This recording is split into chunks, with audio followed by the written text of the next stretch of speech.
والصلاة والسلام على سيد المرسلين وعلى آله وصحبه أجمعين ومن تبعهم بإحسان إلى يوم الدين. أعوذ بالله من الشيطان الرجيم. بسم الله الرحمن الرحيم. وَلَقَدْ أَرْسَلْنَا رُسُلَنَا بِالْبَيِّنَاتِ وَأَنزَلْنَا مَعَهُمُ الْكِتَابَ وَالْمِيزَانَ لِيَقُومَ النَّاسُ بِالْقِسْطِ.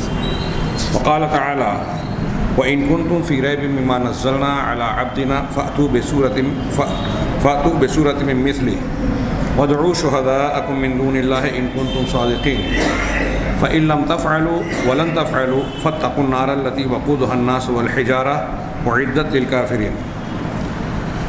محترم حاضرین، ہمارا آج کا درس دلائل نبوت کے عنوان پر ہے.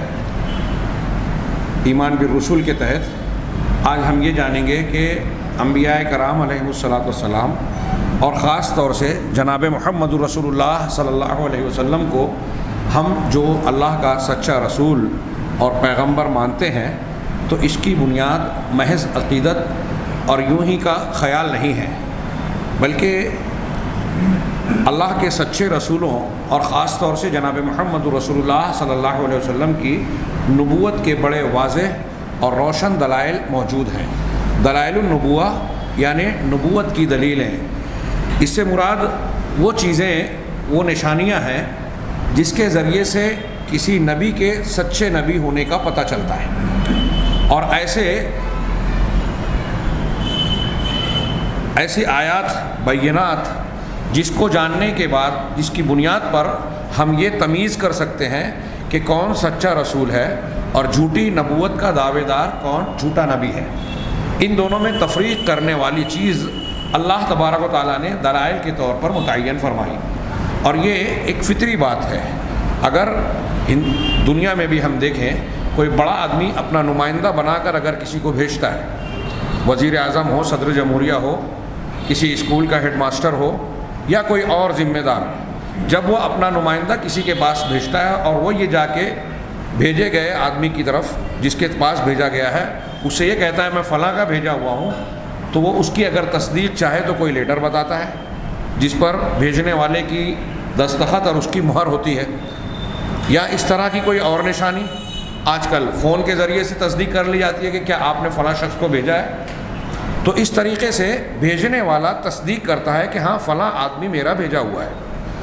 اسی طریقے سے اللہ تبارک و تعالیٰ مالک الملک نے جب دنیا کے انسانوں کی طرف انبیاء کرام علیہم الصلاۃ والسلام کو اپنا نمائندہ، اپنا پیغمبر بنا کر بھیجا، تو یہ آیات، بینات، براہین، یہ مختلف الفاظ جو میں استعمال کر رہا ہوں، یہ دلائل کے معنی میں روشن دلیلیں، ایسی دلیلیں جن کے انکار کی کوئی گنجائش نہ ہو.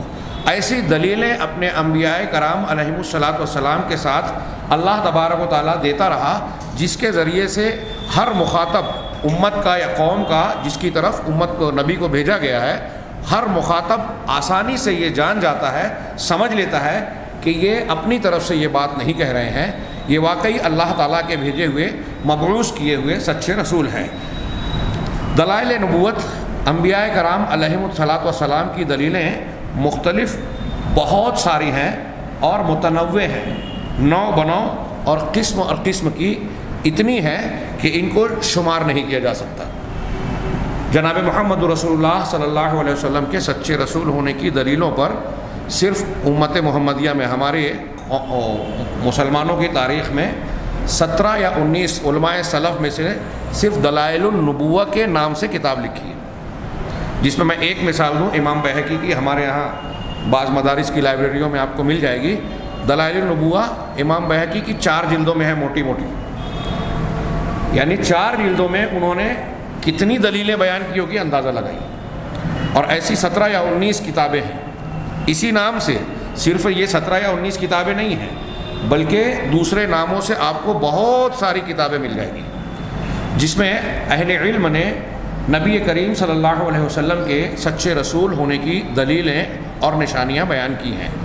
اگر آپ غور سے دیکھیں اور کوئی طالب علم اس کا تتبع اور جستجو کرنا چاہے کہ آپ کی نبوت کی دلیلیں کتنی اور کون کون سی ہیں، تو وہ اللہ کے نبی صلی اللہ علیہ وسلم کی تعلیمات اور آپ کی حیات طیبہ کی زندگی کی کتاب کے ہر صفحے پر اور ہر صفحے کی ہر سطر میں نبوت کے سچے ہونے کی کچھ نہ کچھ دلیل ضرور پائے گا.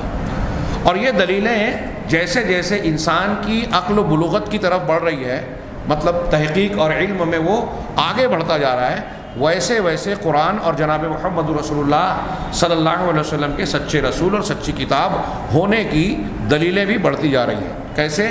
میں ایک صرف اشارہ کروں کہ کچھ چیزیں ایسی ہیں جیسے 1400 سال پہلے جناب محمد رسول اللہ صلی اللہ علیہ وسلم نے اپنی حدیث میں بیان کی کہ پیٹ میں ماں کے پیٹ میں بچے کو کتنے دن پر روح ڈالی جاتی ہے، پھر وہ کن کن مرحلوں سے گزرتا ہے. اس وقت یہ سونوگرافی اور انسان کے جسم کے اندرونی حصوں کا جائزہ لینے کی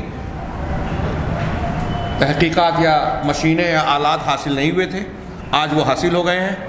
اب نبی کریم صلی اللہ علیہ وسلم کی حدیث مبارکہ اور قرآن میں بیان کردہ ان مراحل کو دیکھ کر آج کی سائنس کی روشنی میں جب ہم دیکھتے ہیں تو پتہ چلتا ہے کہ 1400 سال پہلے جناب محمد رسول اللہ صلی اللہ علیہ وسلم نے جو باتیں بتائی تھی وہ بالکل ہو بہو سچی ہے، حق ہے. تو یہ تحقیق جب سامنے آئی، اس کے آنے سے پہلے، اس کے آنے کے بعد یہ ایک نبوت کے سچے ہونے کی دلیل بڑھ گئی. ایسے کتنی روز تحقیقات ہوتی ہیں اور انسان اس مقام پر پہنچتا ہے کہ اللہ کے نبی صلی اللہ علیہ وسلم کا بیان اور قرآن کا بیان جو 1400 سال پرانا ہے وہ درست ہے. تو آپ کے سچے ہونے کی دلیلیں میں یہ عرض کرنا چاہتا ہوں روز بروز بڑھتی جا رہی ہیں. یہ بے شمار دلیلیں ہیں. ان دلیلوں میں سے ایک بہت بڑی چیز ہے معجزات نبی کے انبیاء کرام علیہ السلام کی نبوت کے سب سے واضح دلیلیں ہوتی ہیں. اور نبی کریم صلی اللہ علیہ وسلم کے بے شمار بہت سارے معجزات میں سے سب سے بڑا زندہ اور قیامت تک رہنے والا جو معجزہ ہے وہ قرآن مجید ہے.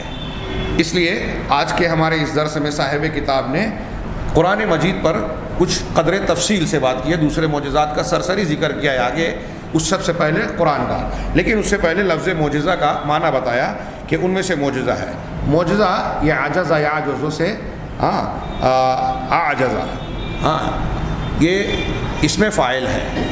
عجز کے مقابلے میں یہ عجز سے بنا ہے، ہم اردو میں عاجزی بولتے ہیں، کسی کام سے عاجز ہونا، بے بس ہونا. اس کے مقابلے میں قادر ہونا، قدرت والا ہونا ہے. تو معجزہ کا معنی ہوتا ہے عاجز کر دینے والی چیز. اس میں جو ہا ہے وہ کہتے ہیں ہائے مبالغہ کی ہے. جیسے علامہ میں ہا جو رہتے ہیں وہ مؤنث کے علامہ نہیں ہے، یہ نہیں ہے، بلکہ مبالغے کے لیے معنی میں زیادتی پیدا کرنے کے لیے بہت بڑا علم والا. تو معجزہ جو بالکل پورے طریقے سے انتہا درجے تک انسان کو عاجز بنا دے. علامہ ابن تیمیہ نے کہا کہ انبیاء کے معجزات کے لیے قرآن و حدیث میں یہ لفظ معجزات کے طور پر استعمال نہیں ہوا. اس کے مقابلے میں آیت کا لفظ استعمال ہوا ہے، بینہ کا لفظ استعمال ہوا ہے، آیات، بینات، برہان کا لفظ استعمال ہوا ہے، سلطان کا لفظ استعمال ہوا ہے.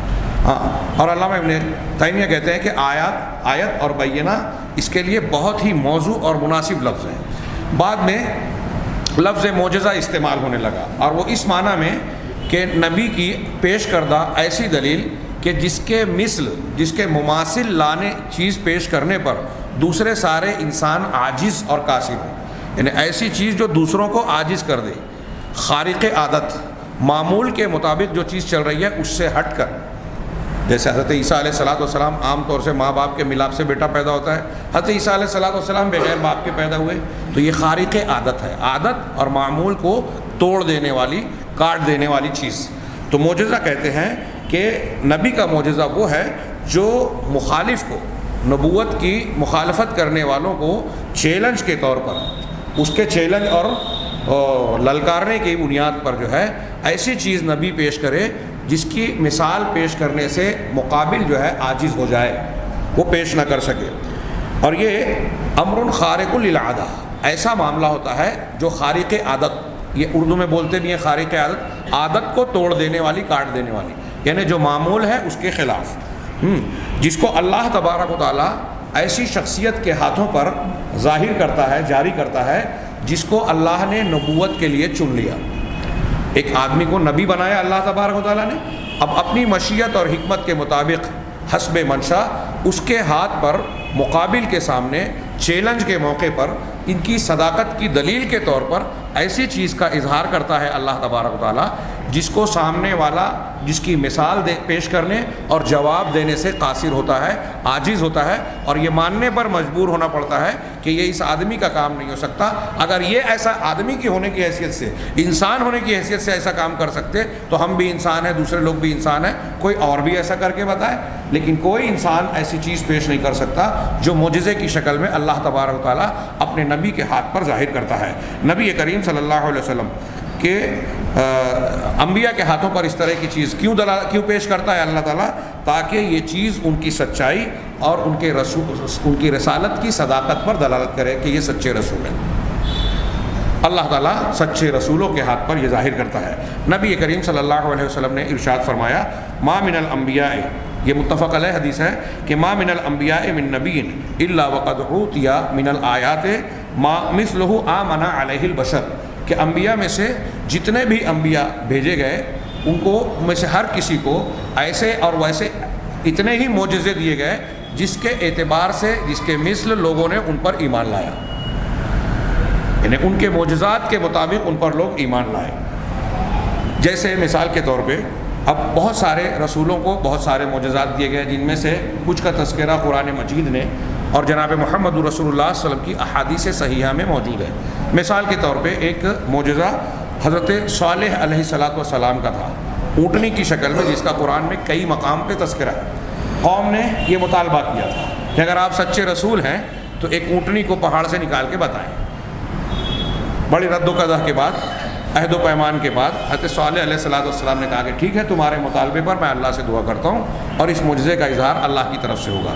چنانچہ انہوں نے دعا کی اور پہاڑی کے اندر سے ایک گابھن، ایک ایسی اونٹنی جو بالکل بچہ دینے والی تھی، وہ برآمد ہوئی، اور یہ حضرت صالح علیہ السلام کے سچے رسول ہونے کی دلیل کے طور پر امت کے قوم کے سامنے پیش کیا گیا۔ اسی طریقے سے حضرت موسیٰ علیہ السلام کو کے ہاتھ میں جو عصا تھا، اسے اللہ تبارک و تعالیٰ نے ایک ان کی سچے رسول ہونے کی نشانی بنا دی۔ قرآن میں اس کا بار بار ذکر ہے، آپ سنتے رہتے ہیں کہ جب وہ زمین پر ڈالتے تو وہ عصا، لاٹھی جو ہے وہ اژدہے کی شکل میں شکل اختیار کرتی۔ یہ موسیٰ علیہ السلام کی آیت اور نشانی یا معجزے کے طور پر اللہ تبارک و تعالیٰ نے عطا فرمائی۔ اسی طرح حضرت عیسیٰ علیہ السلام کو یہ معجزہ دیا گیا کہ وہ مادر زاد اندھے کو، برس میں مبتلا، کوڑ میں مبتلا مریض کو اللہ کے حکم سے شفا دے دیتے، مردے کو زندہ کر دیتے، اور مٹی کی شکل و صورت میں پرندہ بناتے اور اللہ کے حکم سے اس کو زندہ کر دیتے۔ یہاں یہ بات قابل ذکر ہے، اور جو آگے میں تھوڑا سا کچھ تفصیل سے آئندہ درس میں بیان کروں گا کہ یہ معجزات اور آگے کرامات کی بحث آئے گی، اولیاء کے ہاتھوں پر جو کرامات کا اظہار ہوتا ہے، یہ انبیاء کرام علیہم الصلاۃ والسلام یا اولیاء و صالحین کی اپنی قدرت اور اختیار میں نہیں ہوتا۔ اہل سنت کا یہ متفقہ عقیدہ ہے، یہ ان کی طاقت اور قوت میں نہیں ہوتا، بلکہ یہ اللہ کی مشیت اور اللہ کی قدرت کے سے ہی ظاہر ہوتا ہے۔ ہاں، اس کی بہت سی دلیلیں ہیں جو آگے انشاءاللہ بیان کی جائیں گی۔ ومنہا، اب ان معجزات میں سے ہمارے نبی جناب محمد رسول اللہ صلی اللہ علیہ وسلم کے بھی معجزات ہیں۔ آپ کے معجزات بہت سارے ہیں، جیسے آپ کا اسراء اور معراج کا سفر کرنا، جس کا تذکرہ خود قرآن مجید میں ہے، سبحان الذی اسریٰ بعبدہ لیلا من المسجد الحرام الی المسجد الاقصی۔ ہاں، کچھ لوگ اس کو خواب کا واقعہ بیان کرتے ہیں، جیسے سر سید احمد خان صاحب وغیرہ، یہ درست نہیں ہے۔ اگر یہ خواب کی بات ہوتی تو کفار مکہ کو تعجب نہیں ہوتا، اور اللہ تبارک و تعالیٰ اس واقعے کا اتنے حیرت انگیز انداز میں ذکر نہیں کرتا کہ اس کا آغاز کیا سبحان اللہ ہے، سبحان الذی، پاک ہے وہ ذات۔ گویا یہ کسی ایسی بات کا تذکرہ ہو رہا ہے جس کے بیان کرنے میں لوگوں کو تعجب ہو رہا ہے۔ اللہ تبارک و تعالیٰ نے کہا کہ تمہارے لیے تعجب کی بات ہے کہ محمد صلی اللہ علیہ وسلم ایک رات میں مسجد حرام سے مسجد اقصیٰ کا سفر کر کے واپس لوٹ آئے۔ یہ اللہ کے لیے کوئی بعید بات، قابل تعجب بات نہیں ہے، اس کی قدرت سے بالا تر نہیں ہے۔ تمہارے اندر عاجزی ہے، قدرت کی کمی ہے، ایک رات میں یہ سفر تمہارے لیے ناقابل تصور ہے، لیکن سبحانہ، اللہ پاک ہے، اللہ تعالیٰ کے لیے کوئی چیز مشکل نہیں ہے، پاک ہے وہ ذات راتوں رات جو اپنے بندے کو لے گیا۔ تو یہ اسراء اور معراج کا جو سفر ہوا، یہ ایک معجزہ تھا مثال کے طور پہ۔ اسی طرح انشقاق القمر، اقتربت الساعۃ وانشق القمر، سورہ قمر کے آغاز میں اللہ تعالیٰ نے اس کا ذکر کیا۔ کفار کے مکہ کے کہنے پر اللہ کے رسول صلی اللہ علیہ وسلم نے اپنی انگلی سے اشارہ کیا اور چاند 2 ٹکڑوں میں تبدیل ہو گیا۔ یہ انشقاق قمر یعنی چاند کا پھٹ جانا یہ آپ کا ایک معجزہ تھا۔ اسی طریقے سے آپ کے ہاتھوں میں کنکریوں کا تسبیح بیان کرنا، علامہ البانی وغیرہ صاحب کی تحقیق سے یہ روایتیں صحیح ہیں، ہاں بالکل ثابت شدہ ہیں کہ آپ نے کنکریاں اٹھائیں، اس کنکری نے تسبیح بیان کی آپ کے کہنے پر۔ اسی طرح حنین الجزع الیہ، نبی کریم صلی اللہ علیہ وسلم کے پاس جو ہے وہ کھجور کے درخت کے تنے کا رونا اور کیا ہچکی باندھ کر اس کی رونے کی آواز آنا۔ نبی کریم صلی اللہ علیہ وسلم اس درخت کا ٹیک لگا کر خطاب کیا کرتے تھے، خطبہ دیا کرتے تھے۔ ممبر جب بن گیا تو آپ وہاں سے ہٹ گئے، تب وہ درخت جس کے پاس آپ کھڑے ہو کر خطبہ دیا کرتے تھے رونے لگا، اس کی رونے کی آواز لوگوں نے سنی۔ یہ معجزہ تھا جناب محمد رسول اللہ صلی اللہ علیہ وسلم کا۔ اسی طرح آپ کا مستقبل کے حوادث کے بارے میں خبر دینا، مستقبل کے حوادث، آئندہ کیا ہونے والا ہے۔ ہاں اب یہ مستقبل کئی طریقے کا تھا، آگے اگر موقع رہا تو میں اس کی تفصیل بیان کروں گا۔ ایک مستقبل تو یہ ہے کہ آج آپ بیان کر رہے ہیں کہ کل کیا ہوگا، جیسے غزوہ بدر کی رات میں آپ نے اللہ کے نبی صلی اللہ علیہ وسلم نے صحابہ کرام کو بتایا ھذا مصرع فلان، ھذا مصرع فلان، ھذا مصرع فلان۔ اس سے پہلے جب آپ نے انصار اور مہاجرین کے مخصوص لوگوں کی میٹنگ لی تھی کہ بھائی ایسا ایسا معاملہ درپیش ہے اور سب صحابہ کرام سے رائے لی، مہاجرین کے ساتھ انصار نے بھی جب ساتھ دینے کا وعدہ کیا تو آپ نے ایک جملہ کہا تھا سیہزم الجمع ویولون الدبر۔ یہ قرآن کی آیت کا ٹکڑا ہے، لیکن آپ نے اس موقع پر اسے پڑھا کہ عنقریب یہ جمع، یہ گروہ جو ہے وہ ہزیمت اور شکست سے دوچار ہوگا اور پیٹ پھیر کر بھاگے گا، اسے شکست کے ساتھ بھاگنا پڑے گا۔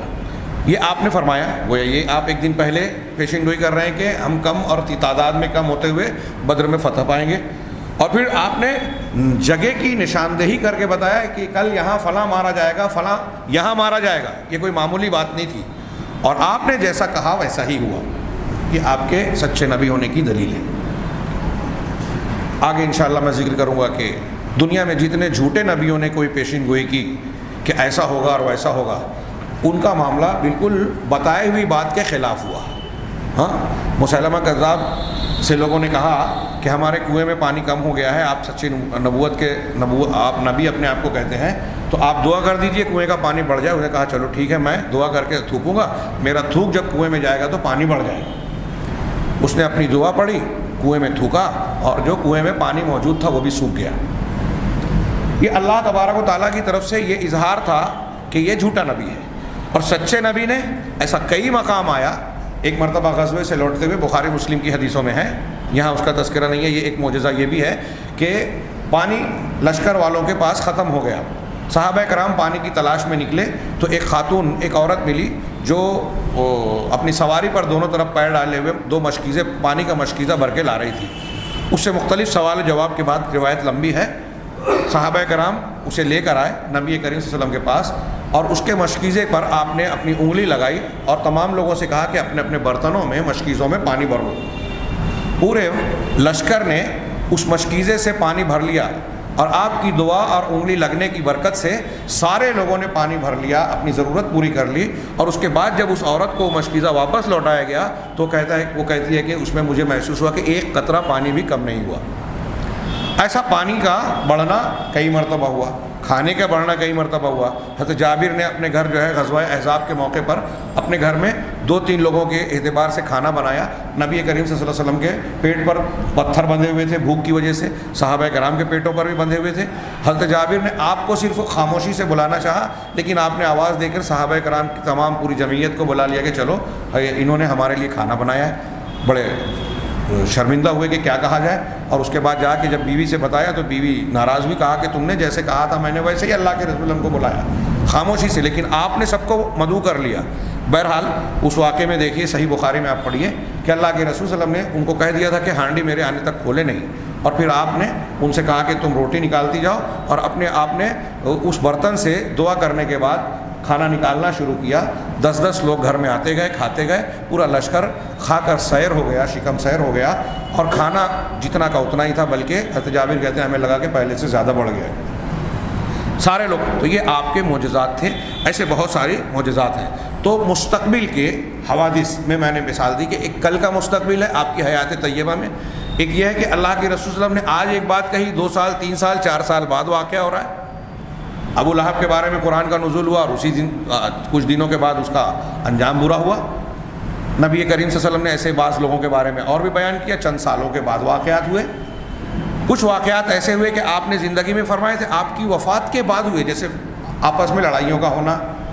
پھر کچھ کا بعد میں فتنوں کے ظہور. پھر مزید دیر میں کچھ سالوں کے بعد نئے نئے فرقوں کا پیدا ہونا، جیسا کہ اللہ کے نبی صلی اللہ علیہ وسلم نے بتایا تھا. خوارج کی مختلف نشانیاں بتائی کہ ایسے ایسے لوگ پیدا ہوں گے جن کی یہ نشانیاں ہوں گی.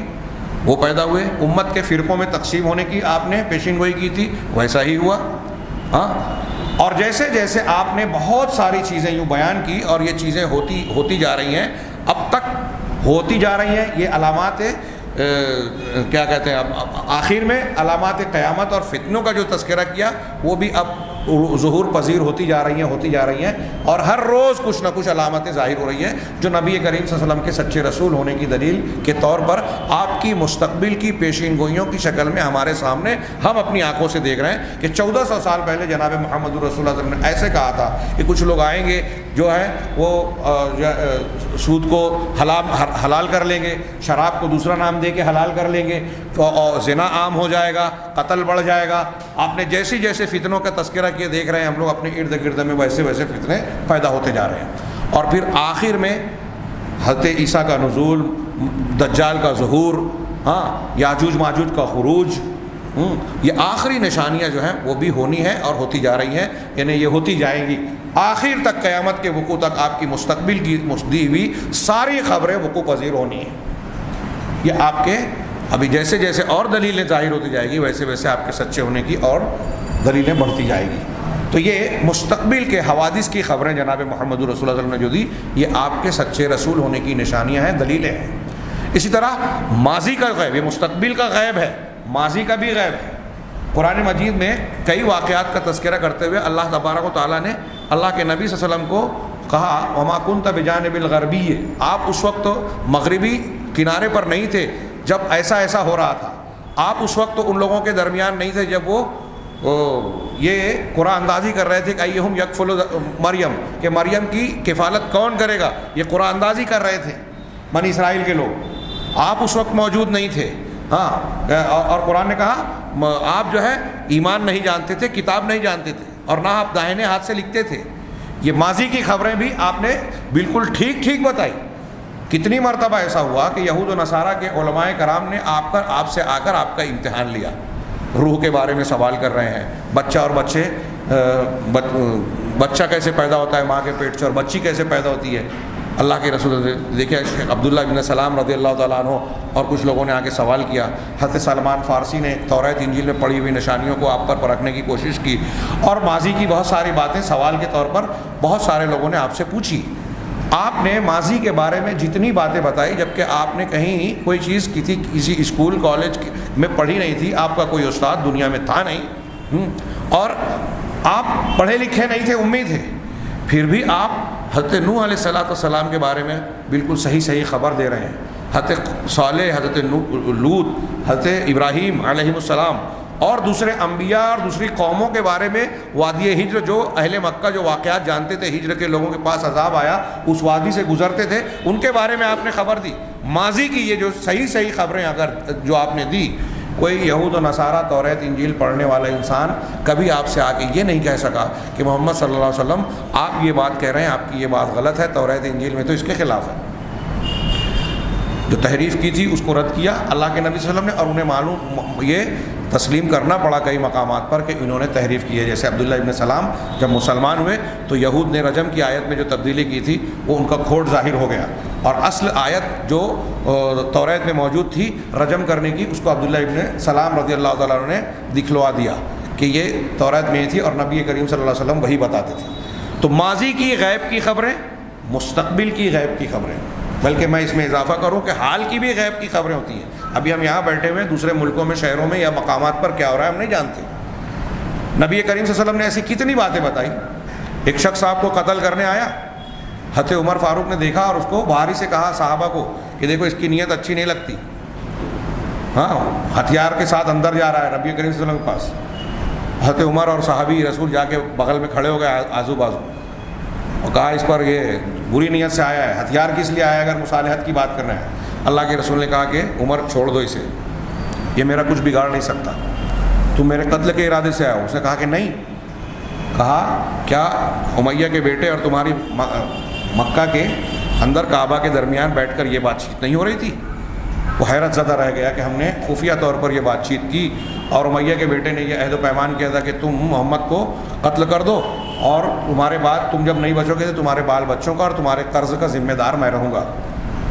یہ ساری باتیں نبی کریم صلی اللہ علیہ وسلم نے اسے بتا دی اور وہ اسلام لے آیا، ایمان لے آیا۔ تو یہ حاضر کی بھی ایسی باتیں اللہ تبارک و تعالیٰ اللہ کے رسول صلی اللہ علیہ وسلم کو بتا دیتا تھا۔ ہاں بکری میں زہر ملا ہوا تھا، آپ کو نہیں خبر تھی۔ اب کوئی کہے کہ آپ عالم الغیب تھے، نہیں، اگر عالم الغیب ہوتے تو آپ وہ ایک لقمہ بھی نہیں کھاتے جو آپ نے کھا لیا تھا، اور آپ کے ساتھ ایک صحابی تھے، انہوں نے وہ زہر آلود بکری کھا لیا اور اسی میں ان کی موت ہو گئی، وفات ہو گئی۔ اگر اللہ کے رسول کو پہلے سے پتہ ہوتا تو انہیں بھی کھانے نہیں دیتے۔ یہ حضرت جبرائیل نے آ کر اللہ کی طرف سے بتایا۔ تو اس طرح حاضر کی بھی حال کی بھی بعض غیب کی باتیں، بہت سارے باتیں آپ کو معلوم ہو جاتی تھی اور آپ کو پتہ چلتی تھی، جس سے پتہ چلتا ہے کہ اللہ تبارک و تعالیٰ آپ کو خبر دے رہا ہے اور آپ سچے رسول ہیں۔ تو ماضی کی غیب کی خبریں، مستقبل کی غیب کی خبریں، یہ بھی آپ کے معجزات میں سے ہے، آپ کے نبوت کی دلیلوں میں سے ہے، جو بہت ساری ہے، پوری ایک ان میں سے ایک چیز جو بیان کی جا رہی ہے، اس میں سے ہر ایک پر ایک کتاب لکھی جا سکتی ہے۔ اسی طریقے سے نبی کریم صلی اللہ علیہ وسلم کے اور بھی بہت سارے معجزات ہیں، یہ معجزات ہیں۔ ہاں ان ہمارے نبی صلی اللہ علیہ وسلم کے ان بہت سارے معجزات میں سب سے بڑا معجزہ اللہ تعالیٰ کا کلام ہے، قرآن کریم ہے، اس لیے کہ ہر نبی کو وہی معجزہ دیا جاتا ہے جو اس نبی اور قوم کے حالات کے مطابق اور مناسبت رکھتے ہیں۔ جس نبی کو جن حالات میں اللہ تبارک و تعالیٰ نے بھیجا اور مخاطب امت اور قوم کے جیسے حالات تھے، اس کی مناسبت کی رعایت کرتے ہوئے اللہ تعالیٰ نے پیغمبروں کو معجزہ دیا۔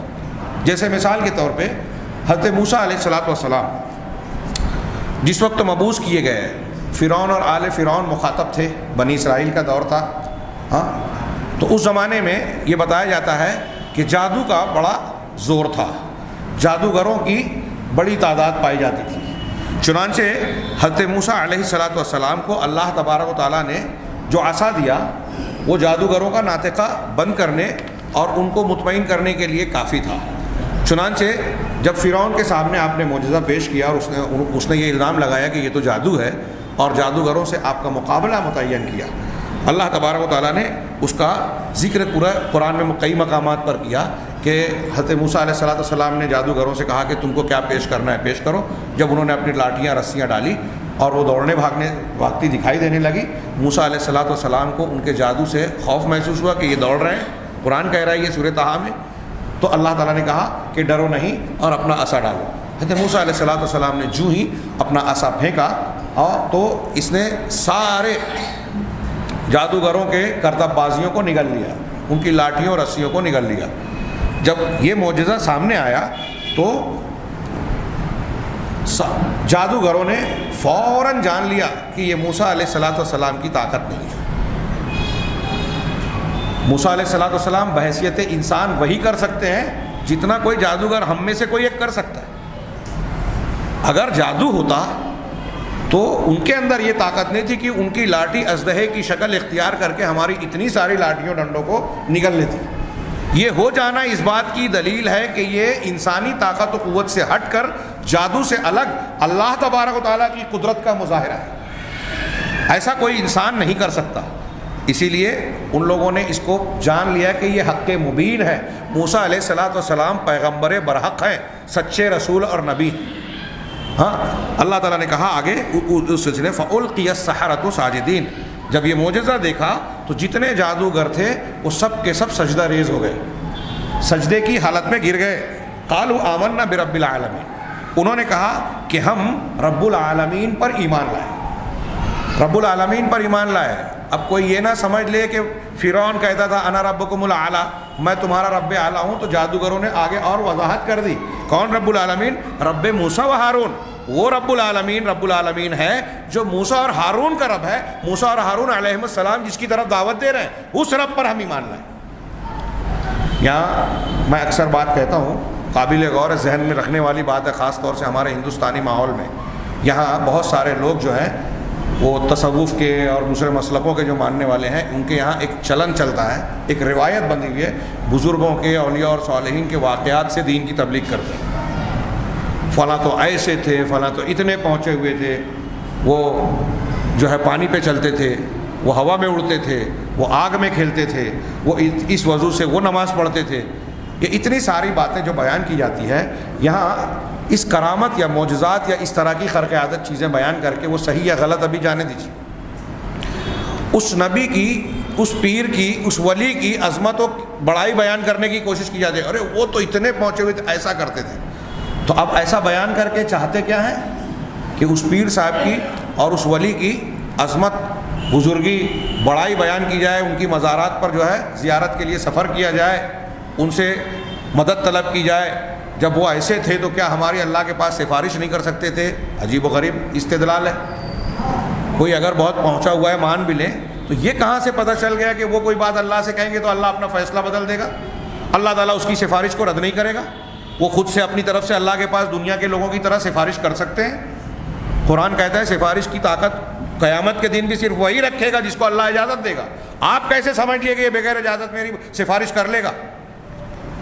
اس قسم کے شرکیہ عقائد کا یہ دروازہ بنتا ہے. میں یہاں کہنا یہ چاہتا ہوں کہ آپ دیکھ رہے ہیں کہ قرآن کی اس آیت میں اور اس واقعے کے درمیان کئی مقامات پر جادوگروں کا معاملہ کیا ہوا کہ موسیٰ علیہ السلام کے ہاتھ پر معجزہ دیکھا تو انہوں نے یہ نہیں کہا کہ موسیٰ علیہ السلام بہت پہنچے ہوئے ہیں, ہم ان کو سجدہ کرتے ہیں, ان کی کبریائی اور عظمت کو قبول کرتے ہیں. انہوں نے کہا کہ موسیٰ سچے پیغمبر ہے, یہ مان لیا, لیکن ایمان لایا رب العالمین پر. یہ قبول کیا کہ یہ موسیٰ علیہ السلام کی طاقت نہیں ہے, یہ رب العالمین کی طاقت ہے. ہمارے یہاں کرامات بیان کر کے بزرگوں اور اولیاء اور صالحین کی طاقت بتائی جاتی ہے. یہ بالکل غلط ہے. یہ جادوگروں نے بھی ایسا نہیں مانا جو آج یہ مان رہے ہیں اور منوا رہے ہیں لوگوں سے, جاہلوں سے.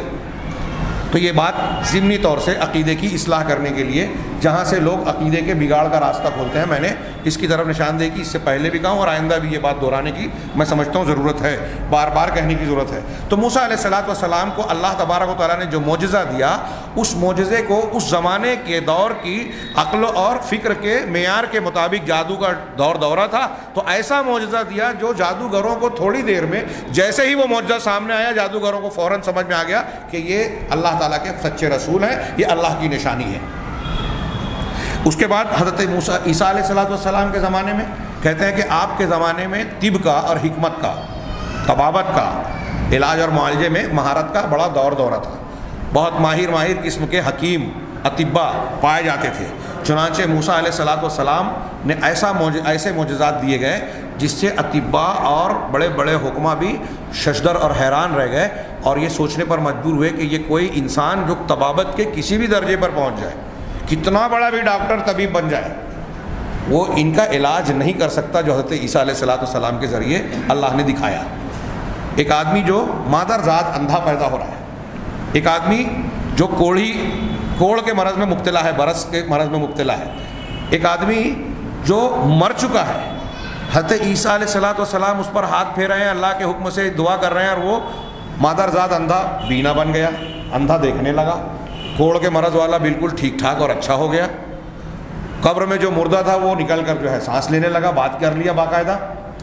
اللہ کے حضرت عیسیٰ نے یہ نہیں کہا قم بإذنی, میرے حکم سے کھڑا, بلکہ کہتے تھے قم بإذن اللہ, اللہ کے حکم سے کھڑے ہو.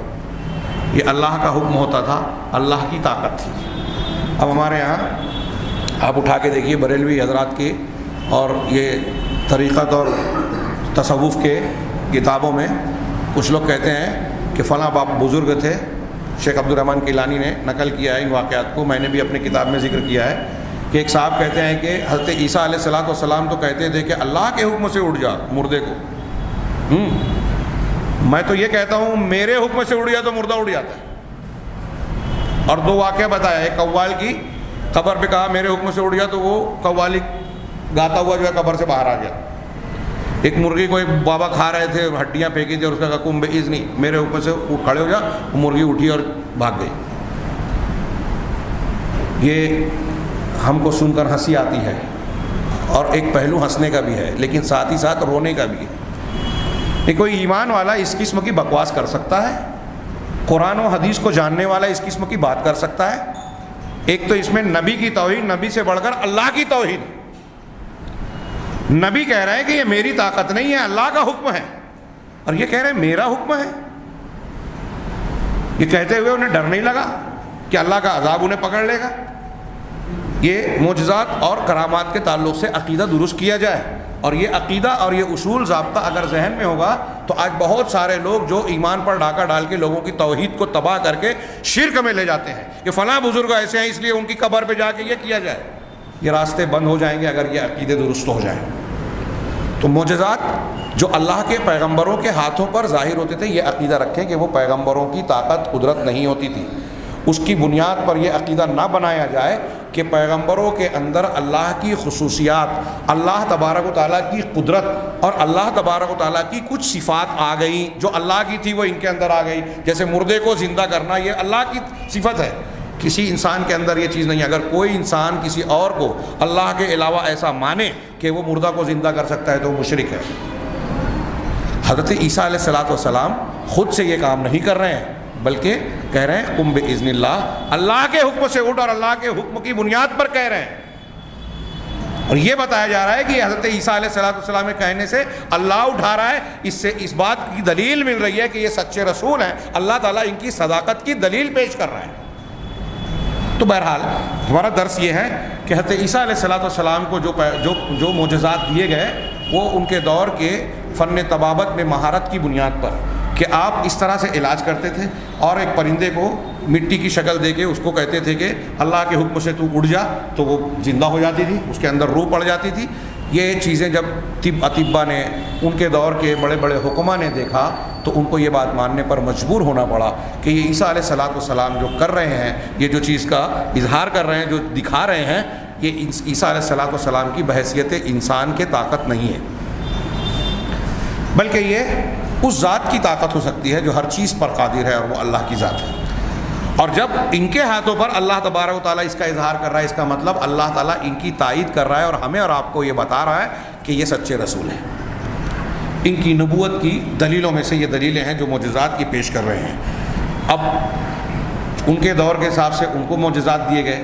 جناب محمد رسول اللہ صلی اللہ علیہ وسلم کی جب بعثت ہوئی تو عرب کے اہل عرب کو غرہ تھا، گھمنڈ تھا، فخر تھا اپنی زبان پر، فصاحت و بلاغت پر، زبان دانی پر.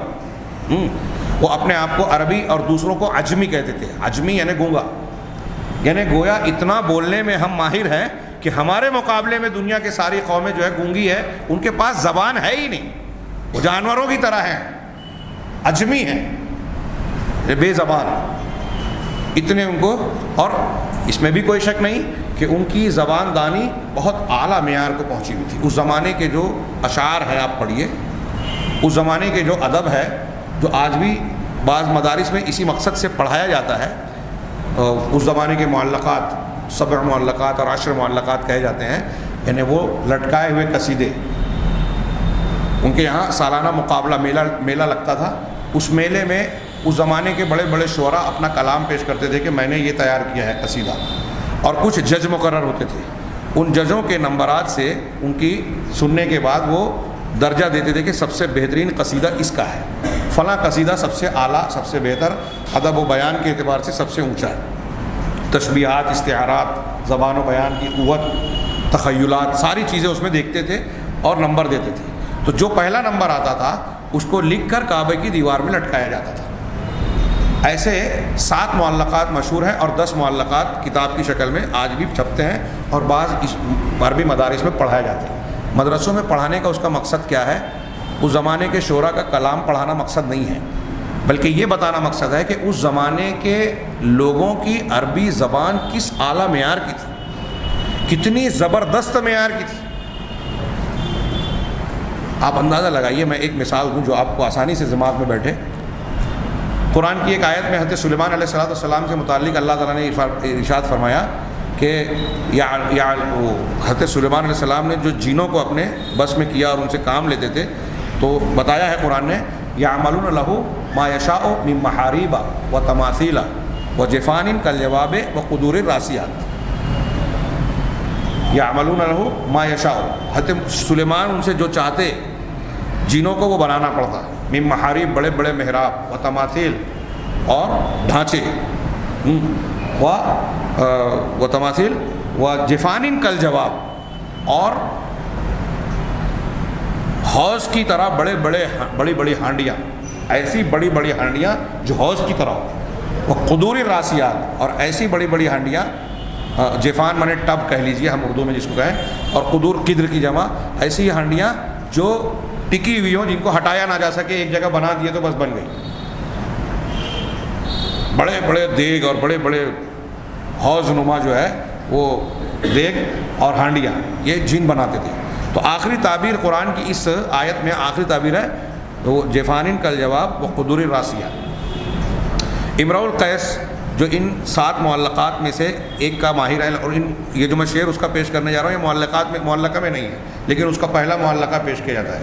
امرؤ القیس ایک بڑا شاعر گزرا، اس کا بھی ایک معلقہ ہے، اس کا ایک شعر ہے۔ اس کی بیٹی جو ہے بعد میں، یہ اسلام سے پہلے ہی مر گیا تھا، اس کی بیٹی مسلمان میں تھی، لیکن اس نے جب قرآن کی یہ آیت سنی جو میں نے ابھی پڑھی فی جفان یعملون لہ ما یشاء، تو آخری میں سنا تو اس نے کہا یہ تو میرے ابا کا کلام ہے۔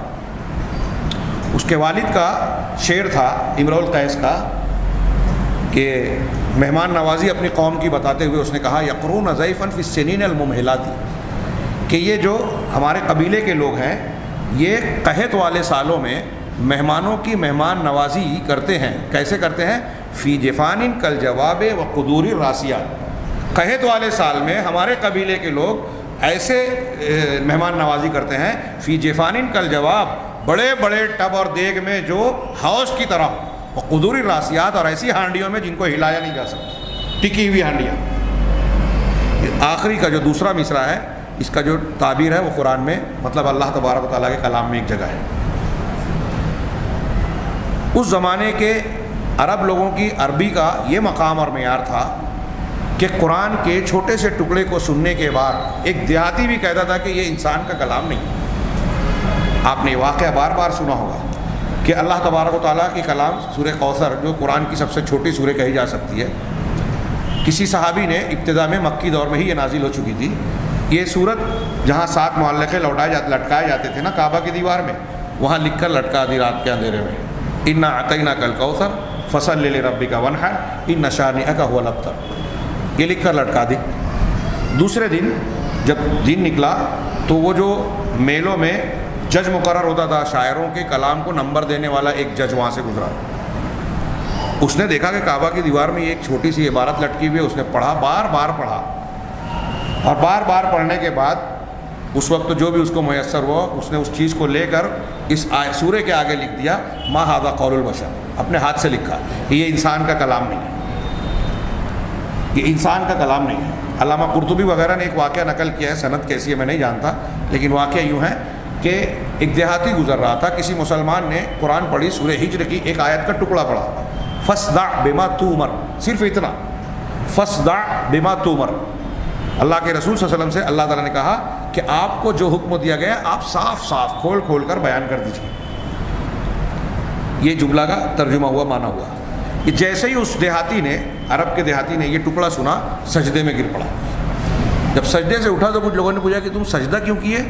تو اس نے کہا سجدت لفصاحتہ، اس کلام کی فصاحت کی وجہ سے میں نے سجدہ کیا۔ ایسے آپ کو بہت سے واقعات ملیں گے، اور بڑے بڑے مخالفین اس کا اعتراف اس وقت بھی کرنے پر مجبور تھے۔ تو نبی کریم صلی اللہ علیہ وسلم کو جو معجزہ دیا گیا، چونکہ اس زمانے کے عرب علماء اور عرب جن کے درمیان نبی کریم صلی اللہ علیہ وسلم کو مبعوث کیا گیا، وہ اپنے آپ کو بڑا فصیح، بلیغ اور زبان آور سمجھتے تھے۔ تو ان کو کہا گیا کہ تم اپنے آپ کو بڑا زبان دان سمجھتے ہو، عربی کا بڑا ماہر سمجھتے ہو، دوسروں کو اجمی کہتے ہو، ہاں، اور یہ فصاحت اور بلاغت کے اعلیٰ ترین معیار پر اپنے کو سمجھتے، تو یہ لو محمد صلی اللہ علیہ وسلم تمہارے سامنے ایک کلام پیش کر رہے ہیں، یہ اللہ کا کلام ہے۔ محمد صلی اللہ علیہ وسلم 40 سال تمہارے درمیان پلے بڑھے، تم نے ان کا بچپن دیکھا، جوانی آتے آتے دیکھا، اب 40 سال کی عمر کے بعد وہ نبوت کا دعویٰ کر رہے ہیں. ایک انسان جو ہمارے بیچ میں رہ رہا ہے 40 سال تک رہ رہا ہے, ابھی تک وہ ایک بات چیت کرتا تھا, بہت ساری چیزیں اس کی ہم جانتے تھے, عادت و اطوار دیکھتے تھے, اخلاق و کردار دیکھتے تھے. اب کیا 40 سال کے بعد اچانک کسی انسان سے یہ امید کی جا سکتی ہے کہ 40 سال پہلے جو اس کے پاس نہیں تھا اچانک وہ چیز پیش کرنے لگے؟ تم نے دیکھا ہے محمد صلی اللہ علیہ وسلم کو اپنے درمیان پلتا بڑھتا, وہ کبھی جھوٹ بھی نہیں بولے, وہ امانت دار ہے, تم خود ان کو صادق و امین کہتے ہو. کل تک وہ جو زبان بولتے تھے وہ زبان بھی تم جانتے ہو اور تم ویسی زبان خود بھی بولتے ہو. آج محمد صلی اللہ علیہ وسلم ایک کلام پیش کر رہے ہیں, یہ کلام تم کو چیلنج کر رہا ہے کہ ایسی فصاحت, ایسی بلاغت, ایسا علم, ایسی باریکیاں اور ایسے مختلف وجوہ جو قرآن کے اندر موجود ہیں, ان کے ساتھ میں اس جیسا کلام کوئی پیش کر سکتا ہے کیا؟ اللہ تبارک و تعالیٰ نے قرآن کو نبی کریم صلی اللہ علیہ وسلم کا معجزہ بنا کر نازل کیا. پہلے مخاطبین عربوں کو زبان دانی کا غرہ اور فخر تھا, تو ان کو زبان دانی کا چیلنج دیا کہ جس چیز پر تم کو فخر ہے اس کی بنیاد پر, اس صلاحیت کی بنیاد پر اس جیسا کلام لا کر بتاؤ. نبی کریم صلی اللہ علیہ وسلم کو یہ قرآن دیا گیا اور اللہ نے اس قرآن کے بارے میں کہا لا یأتیہ الباطل من بین یدیہ ولا من خلفہ, کہ یہ ایسا کلام ہے کہ اس کے سامنے سے اور اس کے پیچھے سے کہیں سے بھی باطل نہیں آ سکتا, اس کے سامنے ٹک نہیں سکتا. ہاں, تنزیل من حکیم حمید, یہ اس ذات کی طرف سے نازل کیا ہوا ہے جو انتہائی حکمت والا, جس کی حکمت میں کوئی کمی نہیں ہے, پورا کا پورا حکمت کے اعلیٰ ترین مقام اور درجے پر پوری حکمت ہے والا ہے. اور حمید ہے یعنی قابل تعریف ہے. قابل تعریف وہی ہوگا, تعریف کے لائق وہی ہوگا جس کے اندر خوبیاں ہوں. تو اللہ کے اندر ساری خوبیاں ہیں, ساری حکمتیں ہیں, اس کا کلام ہے. اب اس کے کلام کے جیسا کوئی کلام پیش کر سکتا ہے تو لا کے بتائے. یہ اللہ کے رسول صلی اللہ علیہ وسلم پر یہ جو معجزہ نازل کیا گیا, یہ ہمیشہ رہنے والا اور باقی رہنے والا, تمام زمانے کے بعد زمانہ آتا رہے, یہ معجزہ زندہ ہے اور دنیا کو چیلنج کر رہا ہے. اللہ تبارک و تعالیٰ نے اس معجزے کو آسمانوں کی جو رسالت اور نبوت اور کتابیں ختم ہونے والی ہے اس کے لیے چنا. عرب کے لوگ, اس کو میں تھوڑا سا اضافہ کر کے آپ کو بولنا چاہتا ہوں, عرب کے لوگ جو ہے زبان دانی میں ماہر تھے. اب امت محمدیہ نبی کریم صلی اللہ علیہ وسلم کے آنے کے بعد اب جو دور آنے والا تھا اور آج ہم اپنا دور جو دیکھ رہے ہیں اور قیامت تک آئے گا, یہاں آپ دیکھ رہے ہیں کہ یہ جیسے جیسے دور آگے بڑھا مختلف علوم و فنون میں ترقی کا دور بنتا گیا, ایجادات ہونے لگی, نئی چیزیں اور نئی ترقیات ہونے لگی. تو قرآن کو اللہ تبارک و تعالیٰ نے ایسا معجزہ بنایا کہ عرب پہلی مرتبہ جب نازل ہوا تو اس نے زبان و بیان کے شہواروں شہسواروں چیلنج کیا کہ ایسا کلام لا کے بتاؤ. اور یہ قرآن کا یہ چیلنج قیامت تک کے آخری انسان تک قائم ہے, سارے انسانوں اور جنوں کو قائم ہے. اور پھر جیسے جیسے مختلف زمانوں میں مختلف علوم و فنون کا دورہ آیا, فلسفہ اور منطق کا دور آیا ہو, علم حیات کا دور آیا ہو, جادو ٹونے کا دور آیا ہو, فلاں اور فلاں علم کا دور آیا ہو, اور آج سائنس اور ٹیکنالوجی کا دور آیا ہو, ہر دور کے لوگوں سے قرآن چیلنج کر رہا ہے کہ اس جیسا کلام لا کے پیش کرو. گویا ہر دور کے علوم کو چیلنج کر رہا ہے. یہ اللہ کا کلام ہے, ایسا کلام لا کے پیش کر کے بتاؤ, ایسا نظام پیش کر کے بتاؤ. تو قیامت تک قائم رہنے والا یہ معجزہ ہے, اور قیامت تک آنے والے انسانوں کی تشفی کا سامان اس میں موجود ہے. اگر کوئی دنیا کا انسان, وہ یہودی ہو, نصرانی ہو, ہندو ہو, جین مت کا ماننے والا ہو, بدھ مت کا ماننے والا ہو, جنگل کا رہنے والا ہو, کسی مذہب کا ماننے والا نہ ہو, ملحد ہو, کسی بھی دھرم کو مانتا ہو, اگر وہ انصاف کے ساتھ قرآن کو پڑھے گا تو اسے یہ بات ماننا پڑے گی کہ ایسا کلام کوئی پیش نہیں کر سکتا. اور 1400 سال پہلے محمد صلی اللہ علیہ وسلم نے یہ کلام پیش کیا تھا, تو اس کا مطلب یہ کہ یہ اللہ کا کلام ہے, یہ علیم و خبیر کی ذات کا کلام ہے. یہ وہ کلام ہے جو ہم کو مجبور کرتا ہے کہ اس میں بیان کی ہوئی باتوں کو ہم آنکھ بند کر کے قبول کر لیں, بلا چوں چرا قبول کر لیں, اس لیے کہ اس کے سچے ہونے کی بے شمار دلیلیں خود اس کلام میں موجود ہیں, اس کے معجزات ہیں. اور محمد صلی اللہ علیہ وسلم کے سچے رسول ہونے کی سب سے بڑی دلیل, یہ سب سے بڑا معجزہ ہے قرآن کریم کی شکل میں. تو یہ قرآن کریم ہر اس شخص کے لیے جو اب قیامت تک کی مختلف نسلیں پیدا ہوتی رہیں گی, وہ سائنٹسٹ ہو, ماہر فلکیات ہو, یا کھیت میں کام کرنے والا کسان ہو, جنگل میں لکڑی توڑنے والا لکڑہارا کیوں نہ ہو, پانی کے جہاز پر سفر کرنے والا ہو, ہوائی جہاز پر سفر کرنے والا پائلٹ ہو, کوئی بھی ہو, جتنی نسلیں آتی جائیں گی، جتنے فن اور مختلف جانکاری کے لوگ آتے جائیں گے، اس قرآن کا جب مطالعہ کرتے جائیں گے تو ان کے لیے یہ معجزہ ثابت ہوگا، اور یہ ماننے پر انہیں مجبور ہونا پڑے گا۔ ان کے لیے یہ دلیل کے طور پر کافی ہے کہ یہ اللہ کا کلام ہے، اور محمد صلی اللہ علیہ وسلم جنہوں نے اس کو پیش کیا وہ سچے رسول ہیں۔ یہ انسان کا کلام ہو ہی نہیں سکتا۔ اللہ تبارک و تعالیٰ نے اس کلام کے ذریعے سے انسانوں اور جنوں کو چیلنج کیا کہ اس جیسا کچھ کلام لا کر پیش کریں۔ 10 صورتوں کو پیش کر دیں، ایک صورت کو پیش کر دیں، ایک آیت کو پیش کر دیں، ایک حدیث کو پیش کر دیں۔ اللہ تبارک و تعالیٰ نے اللہ کے نبی صلی اللہ علیہ وسلم جب سے مبعوث ہوئے مکہ کے اندر، آپ کو جب نبی بنایا گیا، اس زمانے سے لے کر آپ کے آخری دن تک اور آج تک تمام لوگوں کے لیے چیلنج کیا، ہمارے اس زمانے تک اور قیامت تک کے لیے چیلنج قائم ہے، للکار قائم ہے کہ کوئی شخص اس قرآن کے جیسا کوئی کلام لا کے بتائے، اگر اسے اس بات کا شک ہے، اس بات سے انکار ہے کہ یہ اللہ کا کلام ہے۔ اگر یہ محمد کا کلام ہے تو محمد ایک انسان ہے، امی تھے، اگر وہ ایسا کلام بنا سکتے ہیں تو دوسرے انسان بھی بنا سکتے ہیں۔ تو ٹھیک ہے، اگر تم یہ کہہ رہے ہو کہ محمد صلی اللہ علیہ وسلم نے بنایا ہے تو تم لوگ ایسا کلام بنا کے لے آؤ، 10 صورتیں بنا کر پیش کرو۔ 10 نہیں بنا سکتے، ایک صورت، یہ قرآن میں الگ الگ جگہ کہا۔ اللہ تبارک و تعالیٰ نے یہ چیلنج کیا اور تمام زمانے کے لوگوں سے چیلنج کیا، اور جس وقت نبی کریم صلی اللہ علیہ وسلم یہ چیلنج کر رہے ہیں، آپ اور چند لوگ آپ پر ایمان لانے والے مسلمان، پوری دنیا کافر، سب آپ کے مخالف۔ غور کرنے کی بات ہے، اگر ان کے اندر طاقت ہوتی تو جواب دیتے کہ نہیں دیتے؟ اللہ تبارک و تعالیٰ نے ارشاد فرمایا کہ یہ چیلنج جو کیا آپ نے، اللہ نے سورہ بقرہ کی آیت میں وَإِن كُنتُم فِي رَيْبٍ مِّمَّا نَزَّلْنَا عَلَىٰ عَبْدِنَا، اگر تم شک میں ہو اس چیز پر جس کو ہم نے اپنے بندے پر نازل کیا، یہاں دیکھیں عبد کہا۔ قرآن کو دیکھ کر کوئی یہ نہ سمجھے کہ محمد کا کلام ہے اور محمد صلی اللہ علیہ وسلم انسانوں سے بڑھ کر اللہ ہے، نہیں، اللہ نے وہ نازل کیا، کلام اللہ کا ہے، اور محمد صلی اللہ علیہ وسلم اللہ کے بندے ہیں، عبد ہے، معبود نہیں ہے۔ ہم نے جو اپنے بندے پر نازل کیا، اگر تم کو اس کے بارے میں شک ہے، فَأْتُوا بِسُورَةٍ مِّن مِّثْلِهِ، تو اس جیسی ایک صورت لے آؤ، وَادْعُوا شُهَدَاءَكُم مِّن دُونِ اللَّهِ، اور تم اکیلے نہیں بلکہ اللہ کے سوا تمہارے جتنے بھی شہداء ہیں، مددگار ہیں، معاونین اور گواہ ہیں، سارے لوگوں کو بلا لو، سب مل کے بناؤ۔ ان کنتم صادقین، اگر تم سچے ہو، تم سچا دعویٰ کر رہے ہو کہ یہ محمد کا کلام ہے، ایسا کلام اللہ کا کلام نہیں ہے، اور ہمارے فلاں معبود اور فلاں بھی ایسی طاقت رکھتے ہیں، تو ٹھیک ہے، سب کو بلا لو، شہداء کو، اور پھر سب مل کر اس جیسی ایک صورت بنا کر پیش کرو۔ اللہ تعالیٰ نے صرف اتنا ہی نہیں کہا کہ چیلنج کیا، آگے اس چیلنج کا جواب بھی دیا، فَإِن لَمْ تَفْعَلُوا، اگر تم ایسا نہیں کر سکے، یہ پہلا جملہ، وَلَن تَفْعَلُوا، اور ایسا تم ہرگز نہیں کر سکتے۔ لن نفی محبت کے لیے آتا ہے عربی میں، لا تفعلو کا معنی ہوتا ہے تو نہیں کرتا، لیکن لن تفعلا جب کہا جائے گا تو ہرگز نہیں کر سکتا، مستقبل میں بھی کبھی نہیں کر سکتا۔ لن دنیا کے ختم ہونے تک کے لیے یہ لن ہو جائے گا۔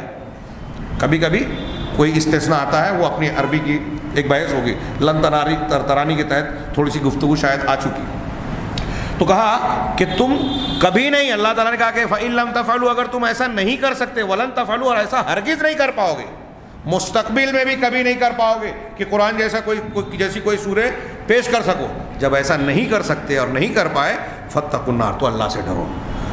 تو تم کہا ہے فَاتَّقُوا النَّارَ الَّتِي وَقُودُهَا النَّاسُ وَالْحِجَارَةُ، تو اس آگ سے، اس جہنم سے تم بچو، ڈرو، ڈرنا چاہیے تم کو۔ تم جب نہیں کر رہے ہو، نہیں کر پا رہے ہو، تو مان لو نا کہ یہ سچا کلام ہے، یہ سچے رسول ہے، ایمان لے آؤ۔ اور اب بھی نہیں لا پا رہے ہو، چیلنج کا جواب بھی نہیں دے پا رہے ہو، اور ایمان بھی نہیں لا رہے ہو، تو تم سے زیادہ بے وقوف کوئی نہیں ہے، نڈر کوئی نہیں ہے۔ اگر ایسا ہے کہ تم نہیں کر سکتے تو پھر اس آگ سے بچنے کی کوشش کرو، یعنی ایمان لے آؤ، جس کا ایندھن انسان اور پتھر ہیں۔ اعدت للکافرین، جو کافروں کے لیے تیار کی گئی ہے۔ اب اگر تم اس قرآن کو، اس رسول کو نہیں مان رہے ہو تو تم کافر ہو، اور تم اس جہنم سے بچ نہیں رہے ہو۔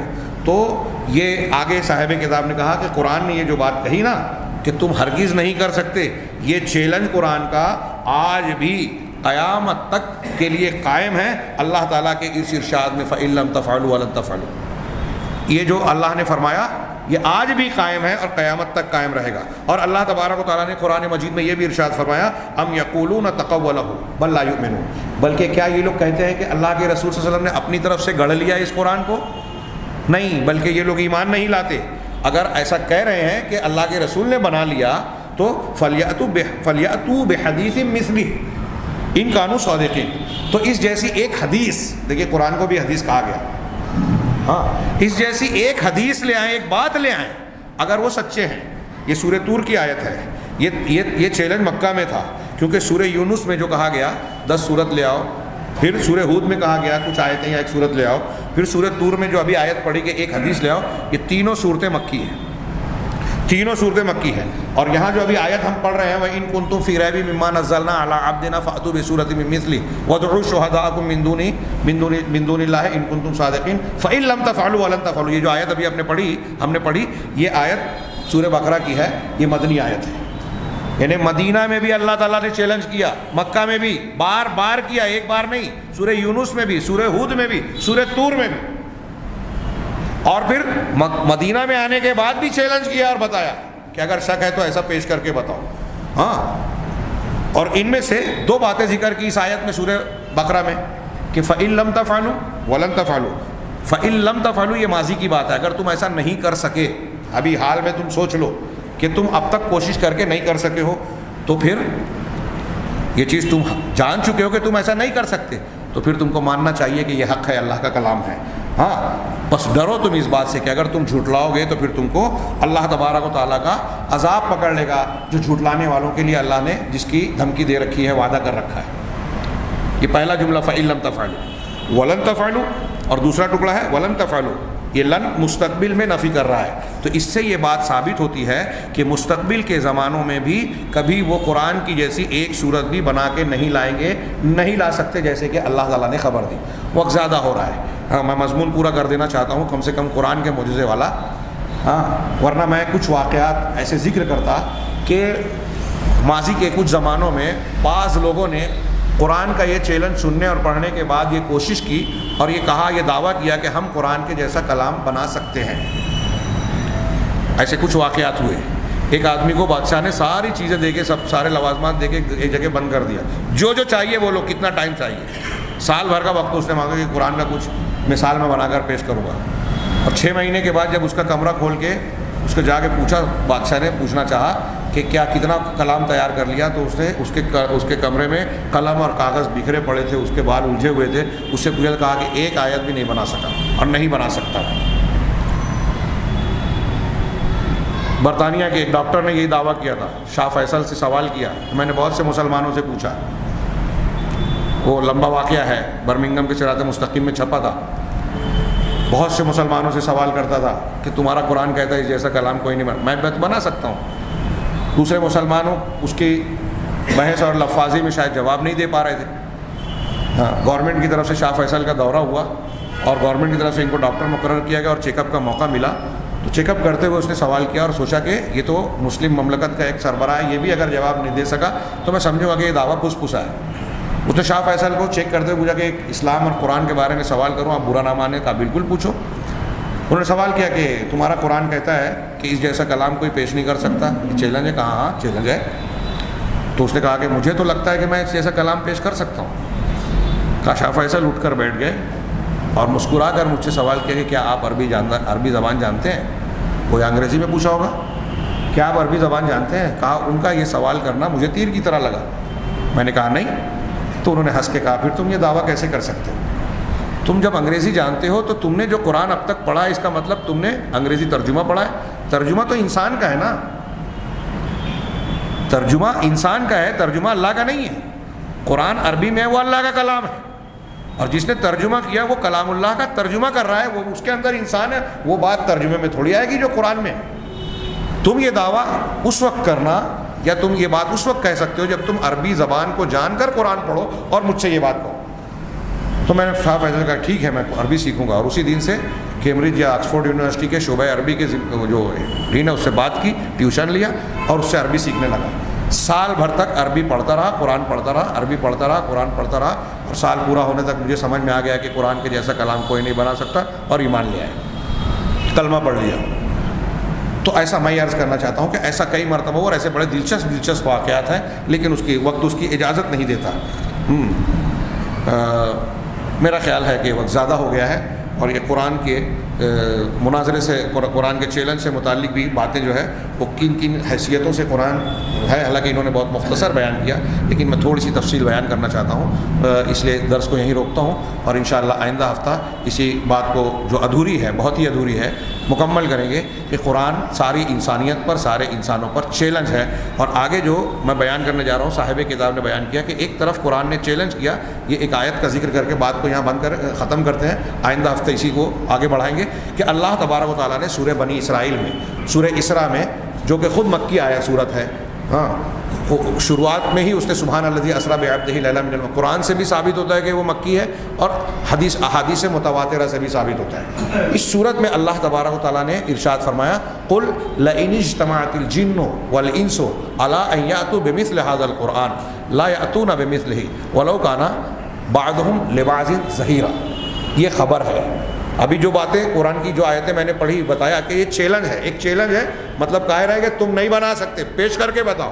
اور یہاں اللہ کے رسول صلی اللہ علیہ وسلم کو اللہ تعالیٰ نے خبر دی مکہ میں کہ اگر سارے انسان، آپ لوگوں سے کہیے لئن اجتمعت الانس والجن، سارے انسان اور سارے جن اکٹھا ہو جائیں اس بات پر الا ان یأتوا بمثل هذا القرآن، کہ اس قرآن کے مثل کچھ کلام بنا کر لے آئیں، اس پر سارے لوگ متفق ہو گئے، مل کے کام کریں، لا یأتون بمثلہ، تو اللہ تعالیٰ نے خبر دی کہ سب مل کے بھی اس کے مثل قرآن کلام بنا کر نہیں لا سکتے، ولو کان بعضهم لبعض ظہیرا، اگرچہ